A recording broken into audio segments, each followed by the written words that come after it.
ఏమే చూస్తున్నాడా? చూడట్లేదే. ఎందుకు చూడట్లేదంట? వెళ్ళి అడిగిరానా? నోర్మి.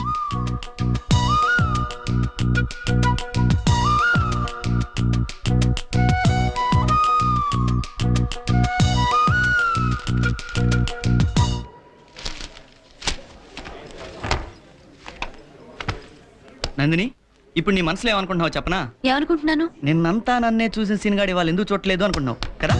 నేనేం అలా అనుకోవట్లేదు. మనసులో ఉన్నది బయట పెడుతున్నావు, ఆడపిల్ల వేళ అవుతావులే, నాకు తెలుసు. అలానే అనుకుంటున్నావు. సీను, ఓకే, నేను నిన్ను చూడలేదనేది నిజం. ఎందుకు చూడలేదో తర్వాత మాట్లాడుకుందాం. Okay bye. ఏంటి వీడు? ఒకసారి చూస్తాడు, ఒకసారి చూడు. ఏమైనా అంటే తర్వాత మాట్లాడుకుందాం అని అంటాడు. అసలు ఏమనుకుంటున్నాడే వీడి నా గురించి? అతనేమనుకుంటే నీకెందుకే, వదిలే. అది కాదే, మామూలుగా నిన్నంతా చూశాడుగా, ఇవాళ చూడటం లేదంటే ఏంటర్థం? శ్రీనుని లవ్ చేస్తున్నావా? చిచి, లవ్వా పాడా? ఆడవారి